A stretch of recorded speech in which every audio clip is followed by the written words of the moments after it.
সালামু আলাইকুম ওয়া রাহমাতুল্লাহ। আমাদের কাছে রোগী আসেন, হয়তো দেখা যায় ডান চোখ পুরোপুরি খুলে আছে এবং মুখটা আস্তে বাম দিকে বেঁকে গেছে, অথবা কিছু রোগী আসেন বাম চোখটা খুলে আছে, মুখটা ডান দিকে বেঁকে আছে। এই রোগটার নাম হচ্ছে বেলস পলসি। যেহেতু চোখ খোলা থাকে, এই জন্য রোগীরা সাধারণত চোখের ডাক্তারের কাছে আসেন। আমি আপনাদের সামান্য কিছু ধারণা দিচ্ছি এই বেলস পলসি কেন হয়। সাধারণত এটা viral cause, herpes simplex virus, এটার কারণে হতে পারে। এছাড়া স্ট্রোকের রোগী, ডায়াবেটিসের রোগী, এদেরও এই জিনিসটা হয়। তো আমরা এটা আসার পরে ডায়াগনোসিস করি যে কেন হলো। তো প্রথমে রোগী কমপ্লেইন করে যে আমার চোখটা খুলে গেছে, আমার সমস্যা হচ্ছে, তাকাতে পারছি না, প্রবলেম হচ্ছে, মুখটা একদিকে বেঁকে গেছে। তো এর জন্য আমরা রোগীকে প্রথমে কারণটা দেখি যে তার ডায়াবেটিস কিরকম। অনেক সময় দেখা যায় হাই ডায়াবেটিস, তাদেরকে আমরা বলি আপনার ডায়াবেটিস কন্ট্রোল করেন, প্রেশার কন্ট্রোল করেন। যদি অ্যান্টিভাইরাল হয়, সেক্ষেত্রে আমরা অ্যান্টিভাইরাল ট্রিটমেন্ট দিই। সচরাচর আমরা এদেরকে প্রেডনিসোলোন স্টেরয়েড দিয়ে ট্রিটমেন্ট শুরু করি। আর যেহেতু চোখটা খোলা থাকে, এদেরকে আমরা বলি ফ্রিকুয়েন্টলি চোখের মধ্যে আর্টিফিশিয়াল টিয়ার দিবেন,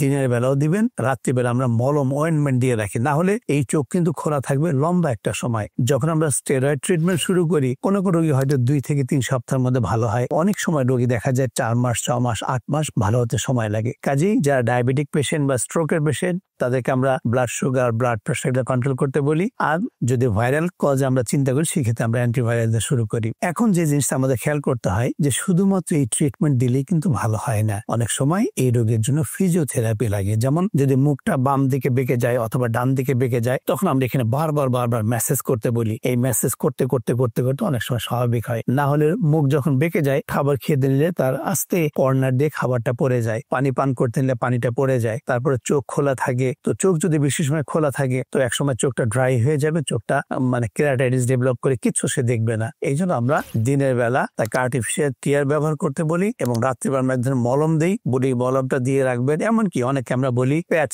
ব্যান্ডেজ দিয়ে এরকম চোখটা বন্ধ করে রাখতে। তো যদি এভাবে রাখে আর আমরা যেভাবে পরামর্শ দিই, এইভাবে চিকিৎসা দেখা যায় আস্তে আস্তে আস্তে আস্তে রোগী ইমপ্রুভ করছে। তাহলে আমরা বেলস পলসি সম্বন্ধে সামান্য কিছু ধারণা নিলাম। যদি এরকম হয়, তাৎক্ষণিকভাবে আমরা একজন ডক্টরকে দেখাবো ইনশাআল্লাহ।